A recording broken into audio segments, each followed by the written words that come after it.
Welcome back to the channel. Today's video is a full-length, documentary-style deep dive into one of the most influential companies in human history. He didn't wear fancy suits. He didn't talk like a billionaire. Imagine building a global empire that serves millions of people every single day. Yet starting with almost nothing, facing failure, rejection, and skepticism at every step. Imagine being told your idea would never work, only to prove the world wrong. This is not just the story of a company. This is the story of vision, discipline, and relentless execution. He drove his own truck, visited every store, and talked to customers like friends. This man became the richest person in America. Not by cheating, not by luck, but by understanding one truth. If you help people save money, you help them live better. This video will change how you think about success. It will show you how one man built Walmart, the biggest retail empire the world has ever seen. With more than 10,000 stores, over 2 million employees, and hundreds of millions of customers every single week.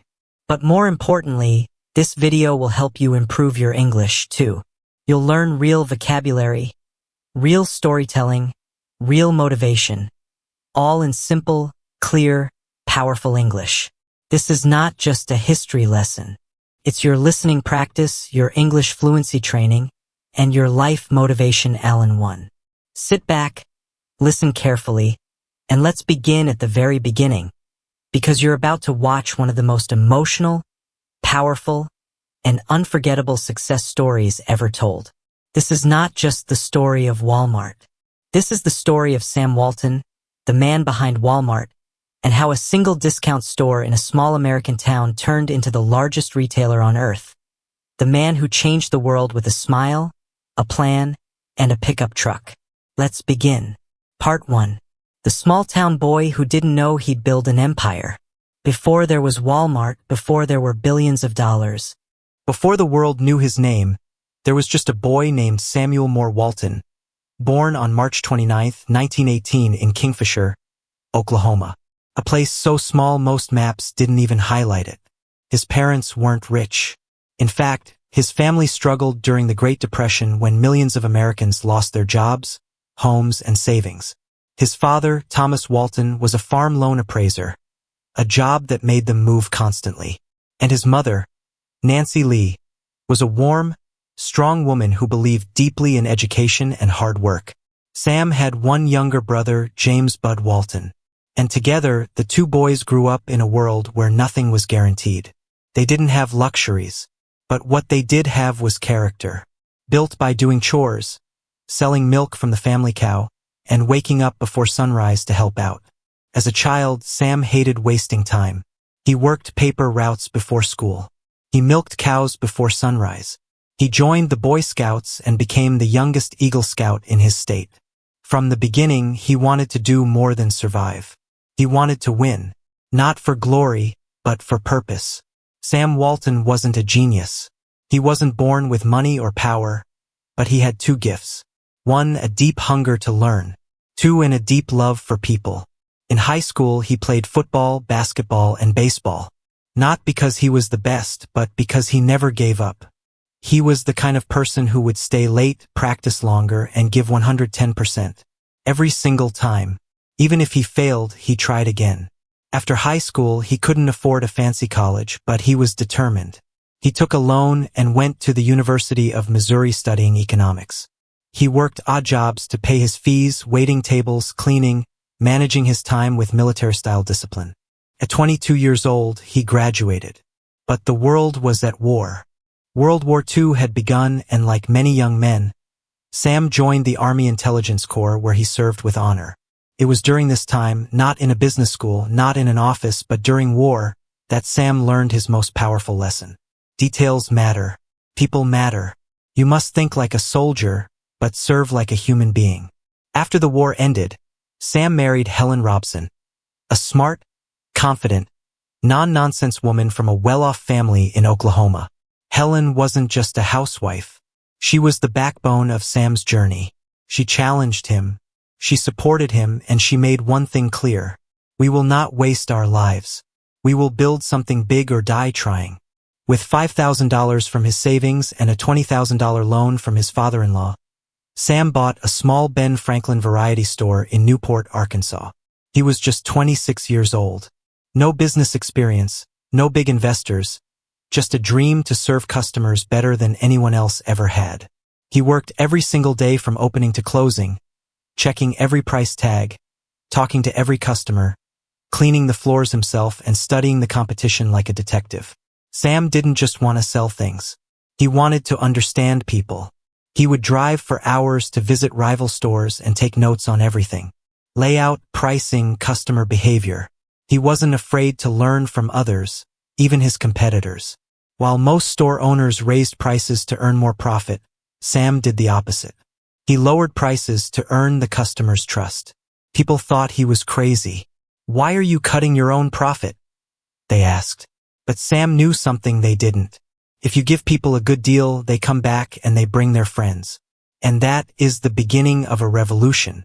Just as things were going great, Sam's store was becoming popular, making more money than anyone in town. But there was a problem. He didn't own the building. He had only signed a 5-year lease. When those 5 years ended, the landlord refused to renew the lease and took the store away from Sam. Why? Because the landlord saw how profitable Sam's ideas were and wanted to give the business to his own son. Sam lost everything. The location, the brand, the customer base, all the hard work gone. He could have given up. He could have complained, cried, or quit, but he didn't.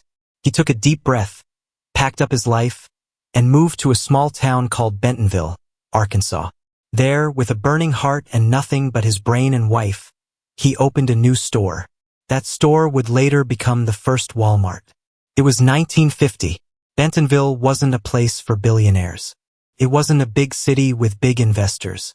It was a quiet little town with one main street, a few farmers, a few teachers, and a lot of dreams.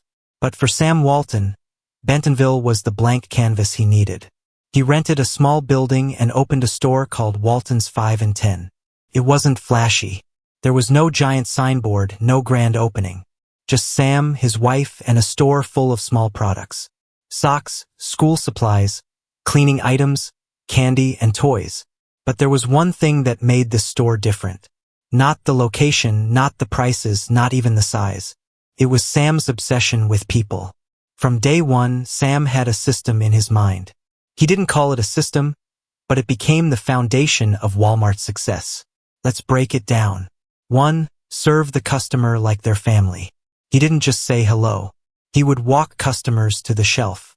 He would carry their bags. He would ask them what they didn't like and fix it. He believed the customer is not just the reason for our success. The customer is our success. 2. Buy cheap, sell cheaper, make it up in volume. This was radical. Most stores wanted to make big profit on each item. Sam wanted to make small profit on many items. Instead of selling 100 shirts with $5 profit each, he would sell 10,000 shirts with 50 cents profit each. He once said, "If we lower prices by 1 cent and sell 1 million units, that's $10,000 saved by our customers." They will never forget that. 3. Never stop learning from others. Sam would visit other stores every weekend. He would take notebooks and write down ideas, designs, product placements. He never acted like he knew everything. He believed that stealing ideas ethically and doing them better was not weakness. It was wisdom. Here's what made him different from every other businessman. Even after opening stores, Sam would drive 100 to 200 miles on weekends to visit competitor stores. Walk inside like a regular shopper. Observe the aisles, the prices, the customer service. Take handwritten notes, sometimes 10 pages a day, then come back and apply those ideas immediately. He didn't sit in an office. He lived on the ground inside his stores among real people. He called it retail education, not in a university but in real life. By the late 1950s, Sam had several small stores and they were doing well. But something bothered him. He realized that most rural towns in America were ignored by big retailers. Large chains only went to big cities. Small towns had high prices, poor selection, and limited service. Sam saw the gap and the opportunity. He thought, what if we build a large store in a small town with low prices, high variety, and great service? Wouldn't people drive from miles away? It was a risky idea. Investors laughed. Big businessmen said, "That'll never work. Rural people don't buy much." But Sam didn't listen. He had seen enough. He knew that rural America was hungry for value and no one was serving them right. He gathered courage. He convinced his wife. He borrowed money. And in 1962, Sam Walton opened the first ever Walmart discount city in Rogers, Arkansas. The store was 15,000 square feet. Big for that time, but nothing compared to today's standards. No automatic doors, no digital screens, no big promotions, just shelves filled with discounted products from clothes to electronics to groceries. Everything cheaper than the competitors. People were curious. Some laughed. Some said, "This will never survive." But then they stepped inside. They saw the prices. They saw the variety. They saw the honesty in the store, and they came back not just once but every week with their families, with their neighbors, with their whole towns. Sales started rising. Word of mouth exploded. Customers were no longer just customers. They became fans. Sam didn't build Walmart alone. His wife Helen was involved in every major decision. His brother Bud Walton joined the business, and soon his kids started helping out. This was not a corporate empire built by suits and glass towers. It was a family business built on trust, effort, and simplicity. Sam believed in employee ownership. He gave his store managers part ownership. If they helped the store grow, they made more money. This made everyone think like owners, not just workers. By the end of the 1960s, Walmart had expanded to 18 stores. That's not just fast growth, it's explosive. But more important than the number of stores was the way they were run. Each store followed Sam's rules. Lower prices than anyone in town. Friendly staff who actually cared. Clean aisles and organized shelves. Managers who were trained like leaders, and a community feeling. People didn't feel like customers. They felt like family.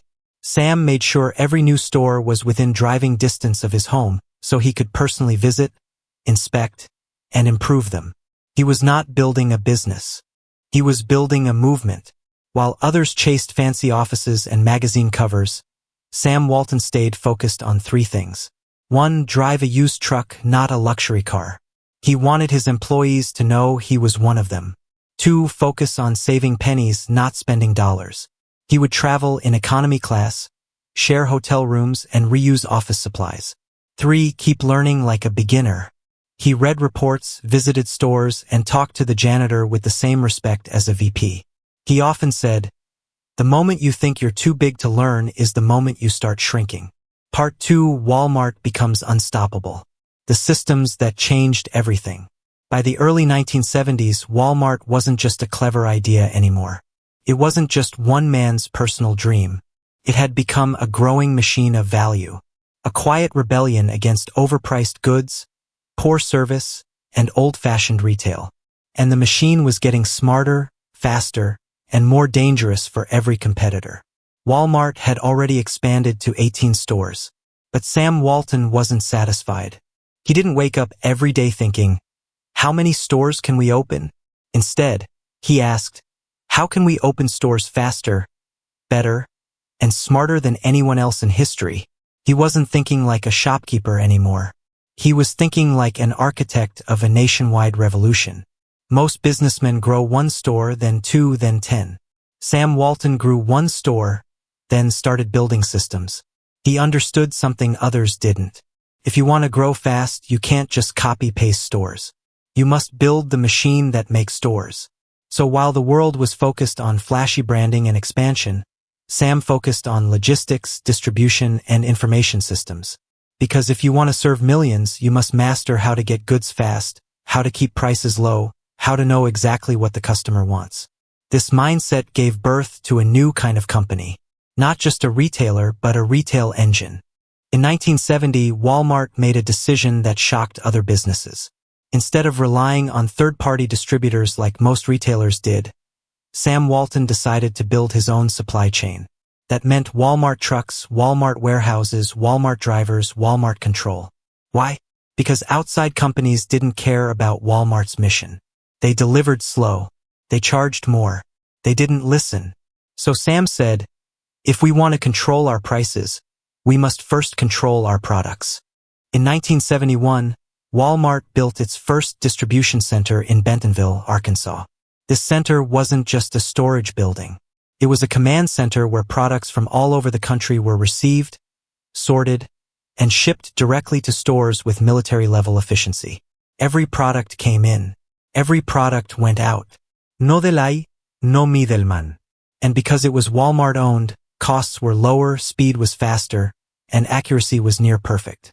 Over time, Walmart built more of these hubs. A powerful spiderweb of warehouses and roads connecting small towns to big savings in record time. No one had ever done this at such scale for discount retail. Most people don't know this, but Walmart was one of the first retail companies in America to use satellite communication in the late 1970s, when even big banks didn't use computers for real-time data. Walmart installed satellite dishes on the rooftops of their stores and warehouses. These satellites connected every store to Walmart's headquarters. What did this mean? It meant that every time a product was sold in a store in Texas, the head office in Arkansas knew immediately and could restock or adjust prices in real time. This was decades ahead of the competition. It turned Walmart from a chain of stores into a living, breathing network. And it gave Sam the power to control cost, supply, and pricing like no one else. Retail is detail, he said, and we will know every detail every single hour. In 1972, Walmart had around 50 stores. That's when Sam Walton made another bold move. He took Walmart public. That means he sold shares of the company on the stock market. Why? Not to get rich, not to retire, but to raise money to expand faster. This move brought in millions of dollars, which Sam used to build more warehouses, buy more land for future stores, improve technology, hire better managers, train employees better. The company's stock price kept rising. But Sam didn't buy luxury cars or gold watches. He drove his beat-up Ford pickup. He ate breakfast at cheap diners. And he wore the same simple clothes because Walmart's money belonged to the mission. Another innovation came in the late 1970s and early 1980s. Sam noticed that people hated driving from grocery store to pharmacy to clothing shop to hardware store. He thought, what if we put everything under one roof? Not just clothes, not just electronics, but food, pharmacy, garden tools, toys, everything. That's when Walmart launched supercenters.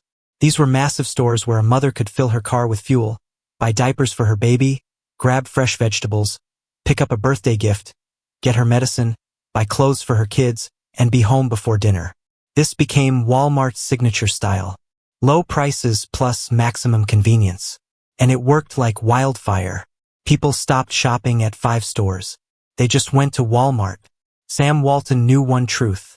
Happy employees make happy customers. But instead of calling them employees, he called them associates. And he treated them like co-owners. He created an employee stock purchase program which allowed even the janitor to buy shares in Walmart. He visited stores unannounced, talked to cashiers, asked about their kids, and listened. He believed that ideas didn't come from boardrooms. They came from the shelf stalker who sees what's missing, the cashier who hears customer complaints, the store manager who watches people every day. This created a bottom-up culture where everyone felt responsible for the company's success. By the mid-1980s, Walmart had grown to hundreds of stores, billions in revenue, and thousands of employees. Sam Walton was named Retailer of the Year, one of America's richest men, a business icon across the globe. But he still refused luxury. He still lived in the same modest house in Bentonville. He still wore a baseball cap and stood in checkout lines. And most of all, he still believed in serving people first. By the mid-1980s, Walmart was a force no one could ignore anymore. Sam Walton's humble dream had become a retail hurricane, sweeping across small towns, shaking up old systems, and rewriting every rule of business. But with great size comes great resistance. And with great power comes the target. Walmart had now crossed $8.4 billion in annual sales by 1984. That's $8,400 million per year from a single 5 and 10 store in Bentonville to over 800 stores across multiple states. Yet even as the numbers soared, the pressure grew. Success creates fans, but it also creates enemies. And Walmart was now being watched not just by customers, but by the media, unions, small business owners, city planners, academics, even politicians. They said things like, Walmart is killing small businesses. Walmart is too powerful. Wal-mart paye l'ouage. Walmart destroys Main Street. And while some of these criticisms were true, many were oversimplified because most people didn't understand what Sam Walton was really trying to do. He wasn't trying to destroy anything. He was trying to serve more people at better prices, but he knew something important. If you grow fast, you will be misunderstood. So instead of defending himself with fancy interviews, he kept doing what he always did best. Visiting stores, listening to associates, walking through aisles, shaking hands and taking notes. Here's what made Walmart different from arrogant corporations. They didn't fight criticism with PR. They studied it. For example, when people said Walmart hurts small businesses, Sam's team collected real customer feedback from hundreds of towns, proving that in most areas, people saved over 20 to 30% per year by shopping at Walmart. When people said Walmart pays low wages, the company expanded its stock-sharing program, making thousands of employees actual owners. By the end of the 1980s, more than 120,000 employees owned Walmart stock, and many became millionaires just by working hard and believing in the company. That was Sam's quiet answer. Don't fight critics with words. Let the work speak. While critics talked, Walmart built. Let's understand how Walmart scaled so quickly and why others failed to stop it. Sam used a cluster strategy. Instead of opening random stores across America, he expanded in concentric circles around existing locations. Why? Because this reduced fuel costs, delivery times, management expenses, and it increased efficiency, brand awareness in the region, loyalty from neighboring towns. In 1985, something extraordinary happened. Forbes magazine released its annual list of richest people in America. And sitting at number 1 was not a Hollywood star, not a Wall Street banker, not a tech founder. It was Sam Walton, the man from Bentonville who still ate breakfast at the diner. His net worth was listed at $2.80, $8 billion in 1985. That's over $8 billion today, adjusted for inflation. By the early 1990s, his wealth had grown to over $25 billion. But what shocked the world was he never moved into a mansion. He never wore gold watches. He never hired bodyguards. He lived in the same modest house. He walked alone into stores, and he kept asking the same questions. What's the customer saying? How can we make it cheaper?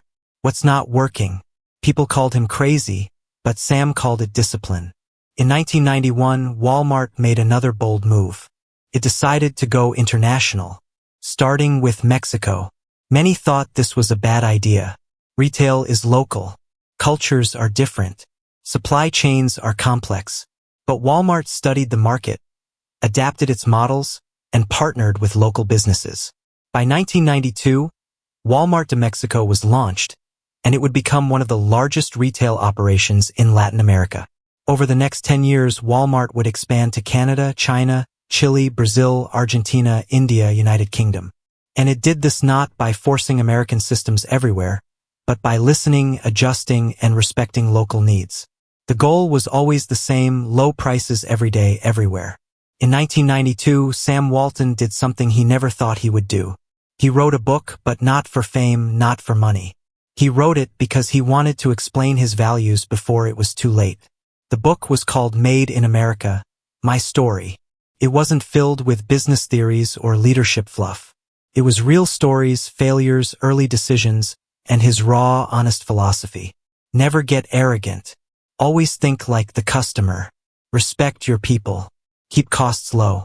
Always learn. The book became a bestseller not just because of the story, but because of the truth behind the success.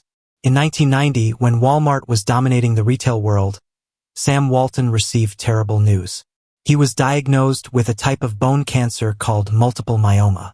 But Sam didn't tell the world right away. He didn't stop working. He didn't disappear. He continued visiting stores, writing his book, and training his people. He once said, "I don't know how much time I have, but I know what I'm here to do, and I'm not done yet." Even while in pain, he traveled across America to meet associates. He didn't want to be remembered as a man who gave up. He wanted to be remembered as a man who gave everything. In March 1992, just 1 month before his death, Sam Walton received America's highest civilian honor, the Presidential Medal of Freedom from President George H.W. Bush. At the ceremony, he was weak, sitting in a wheelchair, but his words were strong. He held the award in his frail hands and said, "If we work together, we'll give the world an opportunity to live better every single day." And with those words, America stood up and clapped. Not for a rich man, not for a businessman, but for a simple store owner who never stopped serving. Part 3. After Sam Walton, a giant that refused to fall. He held that medal with trembling hands. His voice was weak, but his spirit was still strong. The man who had started from nothing was now being honored by the President of the United States. But behind the applause and the spotlight, Sam Walton was in pain. He was fighting cancer, and the fight was reaching its final stage. Just a few weeks later, on April 5, 1992, at the age of 74, Sam Walton passed away in Little Rock, Arkansas. The man who had revolutionized retail, the man who had built an empire of savings, the man who never stopped serving was gone. The news shook the country. The day Sam Walton died, stores across America paused. Flags were lowered. Employees cried. Customers left notes at Wal-Mart entrances. People who had never met him, from small towns to big cities, said the same thing. He changed how we live. He changed how we shop. He changed what we believe is possible. But what happened next was more important. Wal-Mart didn't collapse. It didn't slow down. It didn't become confused or lost. Why? Because Sam Walton had built a system, not a personality cult. His entire life he had trained leaders, built processes, and created a culture of simplicity, service, and savings. He didn't want Wal-Mart to depend on him. He wanted it to outlive him, and it did. After Sam's death, leadership didn't fall into chaos. It was already planned. His son, Rob Walton, took over as chairman of the board. But Rob didn't try to become Sam. He respected the culture, honored the systems, and kept the mission intact.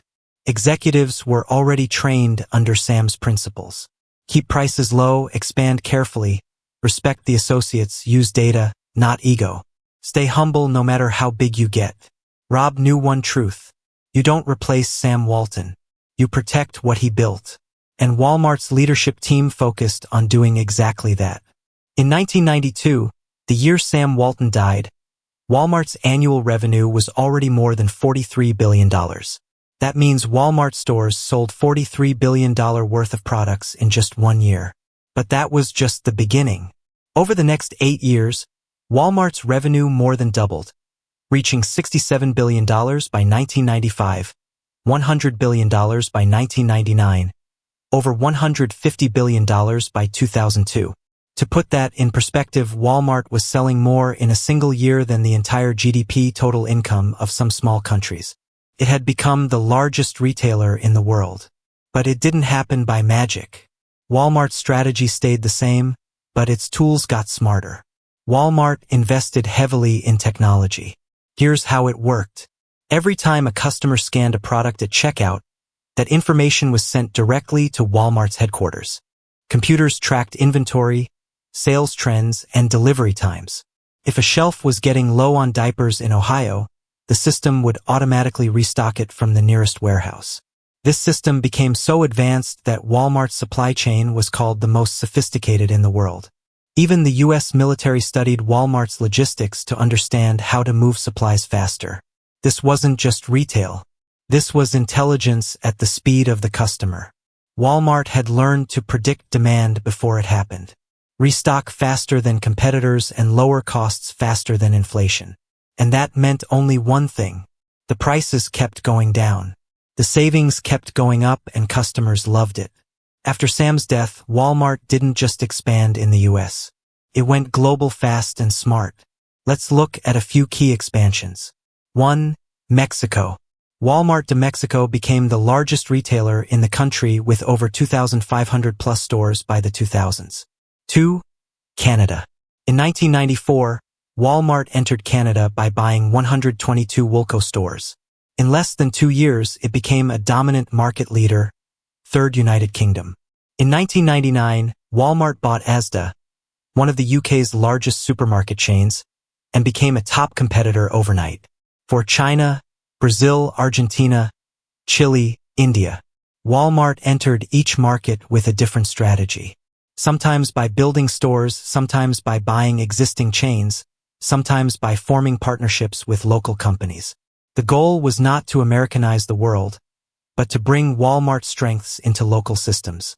That meant local suppliers, local workers, local preferences, but Walmart efficiency and pricing.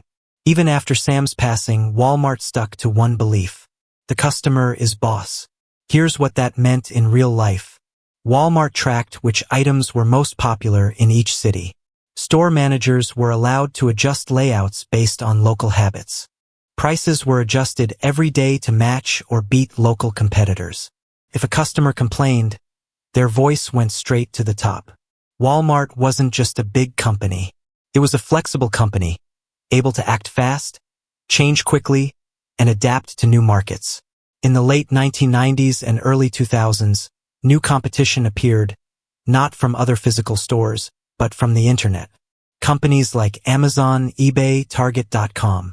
They offered online shopping, fast delivery, and lower prices. Walmart could have ignored it, but instead it adapted. It launched Walmart.com in 2000, then began building a full e-commerce team. It created online pickup systems where people could buy online and collect items in store. It partnered with tech companies to build warehouse automation. Walmart knew the future would be digital, but customers still wanted the Walmart promise. Low prices every day, no matter how you shop. Even as the company grew to over 1 million employees worldwide, the culture didn't disappear. Executives were still required to visit stores, talk to associates, watch the checkout process, and understand the customer experience. Walmart still ran morning meetings where employees clapped, stretched, and shared wins. This wasn't just for fun. It kept everyone energized, unified, and motivated. Sam Walton's legacy wasn't written on walls. It lived in actions, repeated every morning in every store. Not everything was perfect. Walmart failed in Germany where its culture didn't match local shopping habits. It struggled in South Korea and had to exit the market. It faced legal challenges, employee strikes, and environmental criticism. But unlike arrogant companies, Walmart listened, studied what went wrong. It adjusted, changed course. Walmart wasn't pretending to be perfect. It was learning fast, acting faster, and always moving forward. Part 4: The Final Legacy. A store that became a symbol. Walmart had become the most powerful retailer the world had ever seen. By the early 2000s, it was generating more than $400 billion in annual sales, a number that was once unimaginable. But Walmart wasn't finished. Continued to grow, adapt, and expand. Not just in size, but in mission. From the very beginning, Sam Walton had made one thing clear. The real reason we exist is to help people live better. Now with Sam gone and the company bigger than most governments, the question was, would Walmart stay true to that promise, or would it become another giant that forgot its roots? The answer was complicated. In 2018, Walmart did something no other company had ever done. It crossed $500 billion in sales in a single year. That's $500 billion or $500 billion in just 12 months. No retailer, no tech company, no brand had ever sold so much in such a short time. Walmart became the #1 company on the Fortune Global 500 list. The largest private employer in the world with over 2.3 million employees. A brand operating in over 25 countries, serving hundreds of millions of people every week. But with this success came new questions, new problems, and new pressure. As Walmart grew, so did its responsibility. People started asking, why are Walmart wages so low? Why are some employees forced to rely on government aid? Why do some Walmart employees work full-time and still struggle to survive? Protests began. Documentaries were made. Activists stood outside stores holding signs. Critics said, Walmart is saving customers money, but it's costing workers their dignity. These weren't just attacks. These were real concerns raised by real people who had given years to the company. And for a while, Walmart was slow to respond. The company was growing so fast, building stores so quickly, adapting to so many countries, it forgot to look inward. But then something changed. In the 2010s, Walmart realized if we want to lead the world in business, we must also lead the world in human values. So it started making major changes. Wage increases. Walmart announced minimum wage increases across the U.S., raising base pay above national standards, especially in regions where the cost of living was higher. It wasn't perfect, but it was a step forward. Education benefits. Walmart partnered with colleges and launched programs to help employees earn degrees while working. They paid most of the tuition, allowed flexible hours, and encouraged workers to rise from cashier to college graduate. Sustainability commitments. Walmart began a bold journey toward becoming a more environmentally responsible company, reducing plastic packaging, investing in clean energy, setting long-term goals to cut carbon emissions, working with farmers to improve agricultural practices. Walmart had moved beyond low prices. It was now trying to offer a better future. By the mid-2000s, Walmart faced its greatest challenge yet: Amazon. The online giant was beating Walmart in home delivery, digital convenience, e-commerce dominance. Walmart's physical stores were still strong, but more people were shopping from their phones. Walmart had two choices. 1. Play safe and protect its existing empire. 2. Take a risk and transform into a new kind of company. It chose transformation. Walmart invested billions of dollars into buying Jet.com, an e-commerce company to compete with Amazon. Launching Walmart Plus, a membership service like Amazon Prime, building online grocery delivery systems, upgrading all store tech to become smart stores, training thousands of workers in digital tools, AI, logistics, and robotics. Walmart was no longer just a physical retailer. It was becoming a technology-driven service company, but still keeping its heart in low prices and human service. In the 2020s, Walmart shocked the world again, this time by entering healthcare. The company began opening Walmart health clinics inside stores, offering low-cost doctor visits, dental care, and mental health counseling, partnering with health insurance companies, exploring ways to provide affordable prescriptions for millions of families. Why? Because Sam Walton had said decades earlier, "We're not in the retail business. We're in the people business," and healthcare was the next frontier in helping people live better. When the COVID-19 pandemic hit the world in 2020, everything stopped. Stores closed, supply chains collapsed, fear spread.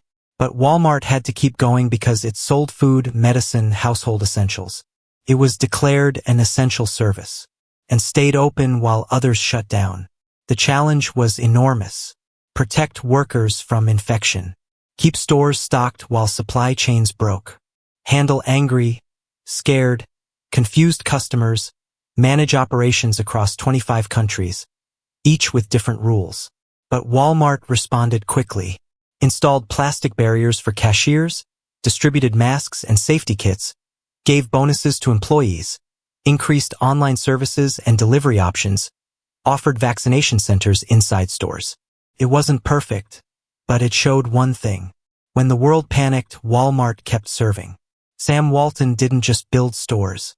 He didn't just create jobs. He didn't just cut prices. He built a belief system, a way of living that said, stay humble even if you become powerful. Put people first even when profits grow.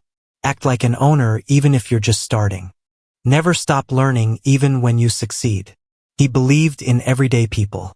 Not celebrities, not CEOs, not billionaires, but the worker, the mother, the farmer, the truck driver, the high school student. And he proved one simple truth. You don't need to be born rich to change the world. You just need a truck, a plan, and a reason that matters. Today, Walmart is worth hundreds of billions of dollars, employs millions of people, and serves entire nations. But somewhere in Bentonville, Arkansas, the old Walton 5 and 10 store still stands. Visitors come every day. They walk through the tiny aisles. They see Sam's handwritten notes, his pickup truck, his favorite dog's picture, his old desk, and they realize it all began here. No money, no power, no fame, just a dream to make things better for others. This isn't just a company's journey. This is a human journey. It's about how far you can go if you never give up. It's about doing things the hard way, the honest way, It's about building something so real that even after you die, it keeps helping people live better. And that is the real success of Sam Walton. Not the stores, not the numbers, not the wealth, but the truth that you can come from nothing and still give everything. Walmart's story proves that success is built, not gifted. It begins with vision, grows with discipline, and survives through values. Sam Walton once said, "The secret of successful retailing is to give your customers what they want." That simple idea changed the world. If you found value in this story, like the video, subscribe to the channel, and share it with someone who loves real success stories. Remember, great empires often begin in the smallest places, with people who refuse to quit. Subscribe now because the next story might just change your life again. And I'll be here to tell it to you, word by word, step by step, like a friend who never left. Let's keep going. Thanks for watching.